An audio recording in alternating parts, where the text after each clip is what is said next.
2025 എൻ്റെ ഗ്രാമത്തിലെ ഓണക്കാഴ്ചകളിലേക്ക് എല്ലാവർക്കും സ്വാഗതം.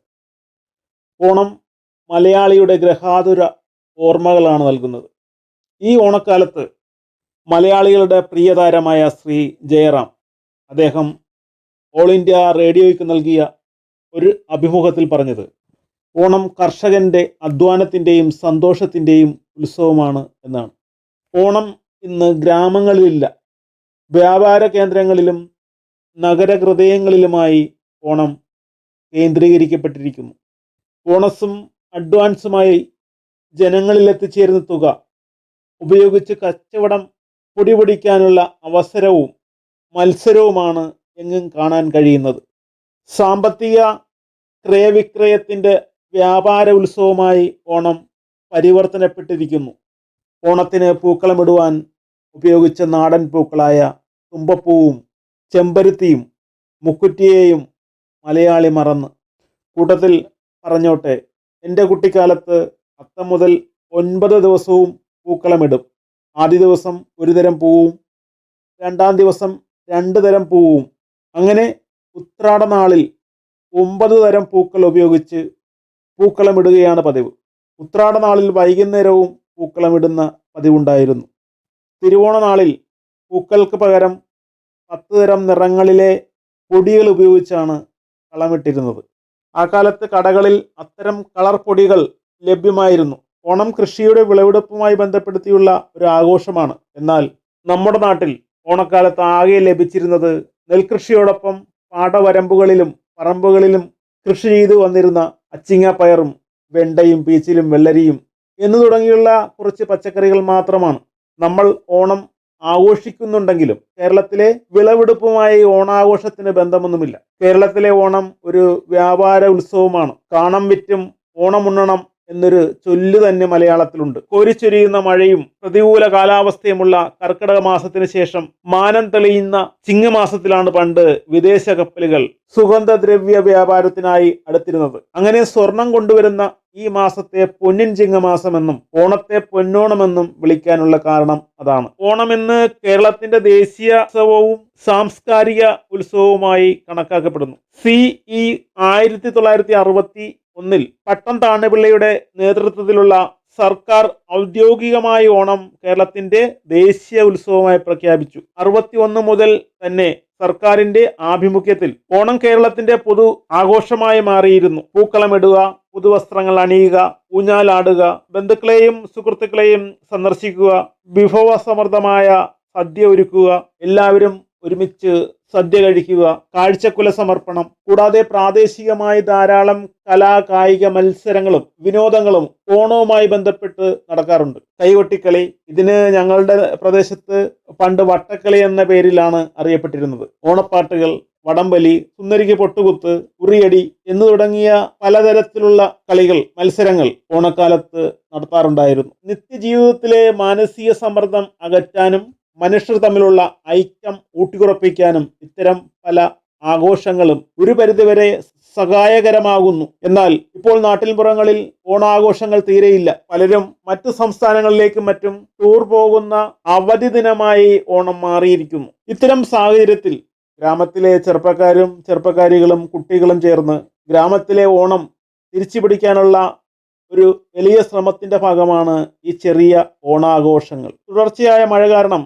ഇതിന്റെ മുന്നൊരുക്കങ്ങൾ വേണ്ട വിധത്തിൽ നടത്തുവാൻ കഴിഞ്ഞില്ല. കാലാവസ്ഥാ വ്യതിയാനം നമ്മുടെ ദൈനംദിന കാര്യങ്ങളെ കൂടി ബാധിക്കുന്ന രീതിയിലേക്ക് മാറിക്കൊണ്ടിരിക്കുകയാണ്. പരിസ്ഥിതി സംരക്ഷണത്തിന്റെ പ്രാധാന്യവും അത് ഭാവിയിൽ ഏതൊക്കെ നമ്മളെ ബാധിക്കുമെന്ന കാര്യങ്ങളെക്കുറിച്ചും ഇനിയും ജനങ്ങൾ ബോധവാന്മാരല്ല. തിരുവോണത്തിന് ശേഷമുള്ള അവിട്ടു ദിനമാണ് ഇന്ന്. പരിപാടിയുടെ എല്ലാ ഒരുക്കങ്ങളും പൂർത്തിയായി പരിപാടി ആരംഭിക്കുമ്പോഴാണ് ദുഃഖകരമായ മരണവാർത്ത അറിയുന്നത്. രാജിയുടെയും സുനിയുടെയും ഒക്കെ അച്ഛൻ അരവിന്ദാക്ഷൻ ചേട്ടൻ നിര്യാതനായ വിവരം. അദ്ദേഹത്തോടുള്ള ആദരസൂചകമായി സ്മരണാഞ്ജലിയായി അദ്ദേഹത്തിന്റെ ഒരു ചിത്രം ഈ വീഡിയോയിൽ ഇവിടെ കൊടുക്കുകയാണ്. ഇവിടെ തിരുവാതിരയും കൈകൊട്ടിക്കളിയും ഇവർ കുറച്ചു നാളായി പ്രാക്ടീസ് ചെയ്തു വന്നിരുന്നു. അവർ തയ്യാറായി വരുമ്പോഴാണ് ഈ വിവരം അറിയുന്നത്. ഈ 2 പരിപാടികളും ശബ്ദം കുറച്ച് വെച്ച് നടത്തിയതിനു ശേഷം പരിപാടി അവസാനിപ്പിക്കാമെന്ന് സംഘാടകർ തീരുമാനിക്കുകയായിരുന്നു. ഒന്നിലധികം ഐതിഹ്യങ്ങളുള്ള ഒരു ആഘോഷമാണ് ഓണം. വാമനൻ പാതാളത്തിലേക്ക് ചവിട്ടിത്താഴ്ത്തിയ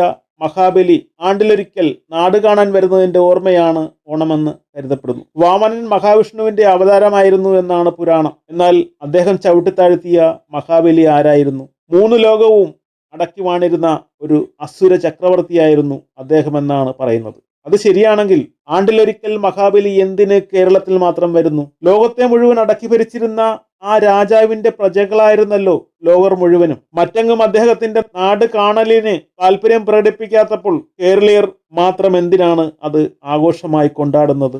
CE 1-ാം ശതകത്തിനു മുമ്പ് തന്നെ ആര്യന്മാർ ഇവിടെ കുടിയേറി പാർത്തു തുടങ്ങിയെന്ന് ചില ചരിത്രകാരന്മാർ പറയുന്നുണ്ട്. പക്ഷേ CE 8-ാം ശതകം വരെ അവർ ഒരു പ്രബല സമുദായമായിരുന്നില്ല എന്ന് എല്ലാ ചരിത്രകാരന്മാരും സമ്മതിക്കുന്നു. അതിനു മുൻപോ പിൻപോ ആര്യന്മാർക്ക് സമ്പൂർണമായി കേരളത്തിന്റെ മേൽ ആധിപത്യം നേടാൻ കഴിഞ്ഞിട്ടുമില്ല. അറിയപ്പെടുന്ന ചരിത്രകാലത്ത് വാമനാവതാര കഥയോട് എന്തെങ്കിലും സാധർമ്യമുള്ള ഒരു സംഭവം കേരളത്തിൽ നടന്നിട്ടുമില്ല. അതിനു മുമ്പ് ബ്രാഹ്മണനോ ആര്യന്മാരിൽപ്പെട്ട ആരെങ്കിലുമോ കേരളത്തിൽ വന്നിരുന്നുമില്ല. പുരാതന കാലത്ത് കേരളത്തിന് വെളിയിൽ പല സ്ഥലങ്ങളിലും ഓണം ആഘോഷിച്ചിരുന്നു എന്നതിന് തെളിവുകളുണ്ട്.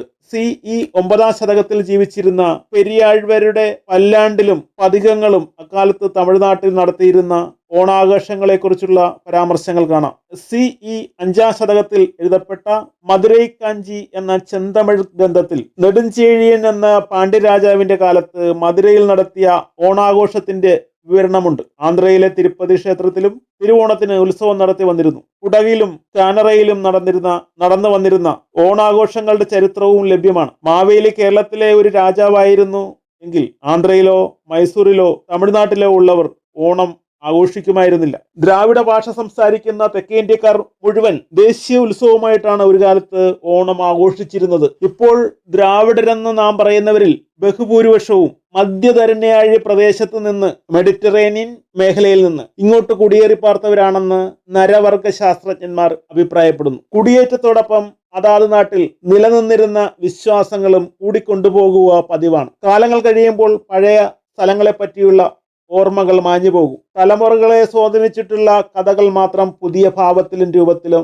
നിലനിൽക്കും. ബാബിലോണിയൻ പുരാണങ്ങളിലെ ഒരു കഥാപാത്രമായ പരശുരാമനെ കുടിയേറ്റക്കാർ കേരളത്തിൽ കൊണ്ടുവന്നത് പോലെയുള്ള കഥകൾ മാത്രമാണോ മഹാബലിയും മാവേലിയും ഓണവുമൊക്കെ? കേരളത്തിൽ എന്നു മുതലാണ് ഓണം ആഘോഷിക്കാൻ തുടങ്ങിയത്? ഇന്ത്യക്ക് വെളിയിൽ കേരളം എന്ന പേരിൽ മറ്റേതെങ്കിലും സ്ഥലമുണ്ടോ? അവിടുത്തെ രാജാവാണോ മഹാബലി? ഓണം കേരളീയമോ ഭാരതീയമോ ആയ ആചാരമല്ല എന്നാണ് NV കൃഷ്ണവാര്യർ പറഞ്ഞു വച്ചിട്ടുള്ളത്. പുരാതന ഇറാഖിലെ അസറിയയിൽ നിന്നാണത്രേ ഓണാചാരങ്ങൾ തുടങ്ങുന്നത്. അവിടത്തെ സിഗുറായി എന്നറിയപ്പെടുന്ന ക്ഷേത്രങ്ങളോട് ബന്ധപ്പെട്ടായിരുന്നു ഈ ആചാരം. അസറിയക്കാർ CE ഏതാണ്ട് 2000 വർഷം മുമ്പ് ഭാരതത്തിലെത്തി. ഇവർ തെക്കേ ഇന്ത്യയിൽ സ്ഥാനമുറപ്പിച്ചതോടെയാണ് ഓണാചാരങ്ങൾ ഇന്ത്യയിലേക്ക് സംക്രമിച്ചതെന്നും സിഗുറായി ക്ഷേത്രങ്ങളുടെ മാതൃകയിലാണ് നാം തൃക്കാക്കരയപ്പനെ പ്രതിഷ്ഠിച്ചതെന്നും NV തെളിവായി സൂചിപ്പിക്കുന്നു. ഇന്ത്യയിൽ ആന്ധ്ര, കർണാടകം എന്നീ സംസ്ഥാനങ്ങളിൽ പൊതുവായും തമിഴ്നാട്ടിൽ പ്രത്യേകമായും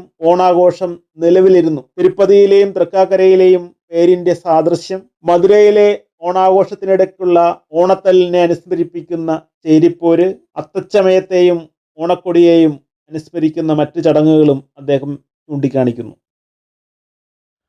ആര്യദേവനായ മഹാവിഷ്ണു ദ്രാവിഡ ചക്രവർത്തിയെ തോൽപ്പിച്ചതിൻ്റെ ഓർമ്മയാണ് ഓണം എന്ന വ്യാഖ്യാനവും പരിശോധിച്ചു നോക്കേണ്ടതാണ്. വാമന അവതാര കഥയിൽ മഹാബലിയെ വിഷ്ണു തോൽപ്പിക്കുന്നതായിട്ടാണ് കാണുന്നത്. നമ്മുടെ ഓണാഘോഷത്തോടനുബന്ധിച്ച വൈഷ്ണവ ക്ഷേത്രങ്ങളിൽ നടക്കുന്ന പൂജയും മറ്റും ഓണം വാമനാവതാര കഥയുമായുള്ള ബന്ധത്തെയാണ് സൂചിപ്പിക്കുന്നതെന്ന് തോന്നാം. തിരുവോണം വിഷ്ണുവിന് പ്രധാനപ്പെട്ട ദിവസമാണെന്നുള്ളത് ഈ സംശയത്തെ ബലപ്പെടുത്തുന്നു. ആര്യന്മാർ നടത്തിയ ഏതോ വിജയത്തിൻ്റെ കഥ അവരുടെ തിരുവോണാഘോഷത്തിൽ ഒളിഞ്ഞത് കിടപ്പുണ്ടായിരിക്കാം. എന്നാൽ അത് നമ്മുടെ ഓണവും ഒന്നല്ലെന്ന് അല്പം ചിന്തിച്ചാൽ മനസ്സിലാകും. നല്ലവനായ മഹാബലിക്കും അതുവഴി ദ്രാവിഡർക്കും പറ്റിയ ഒരു തോൽവിയുടെ സ്മരണയാണോ ഇത്? എങ്കിൽ ഇത് ദ്രാവിഡർ ആഘോഷിക്കുന്നത് എങ്ങനെ? തോറ്റവർ ഒരിക്കലും തങ്ങളുടെ തോൽവി ആഘോഷിക്കാറുള്ളതായി കേട്ടിട്ടില്ല. ഈ വീഡിയോ ഇവിടെ അവസാനിപ്പിക്കുകയാണ്. ഓണത്തെക്കുറിച്ചുള്ള കൂടുതൽ ചർച്ചകൾ, കാര്യങ്ങൾ അടുത്ത വീഡിയോയിൽ ഉൾപ്പെടുത്താം. ചാനൽ സബ്സ്ക്രൈബ് ചെയ്യാതെ വീഡിയോ കാണുന്നവർ ദയവായി ചാനൽ സബ്സ്ക്രൈബ് ചെയ്ത് സപ്പോർട്ട് ചെയ്യണമെന്ന് അഭ്യർത്ഥിക്കുന്നു. വീഡിയോ ഇഷ്ടമായാൽ ലൈക്ക് ചെയ്യുക, ഹൈപ്പ് ചെയ്യുക. നിങ്ങളുടെ അഭിപ്രായങ്ങൾ വീഡിയോയുടെ താഴെ കമൻ്റായി രേഖപ്പെടുത്തുക. നന്ദി, നമസ്കാരം.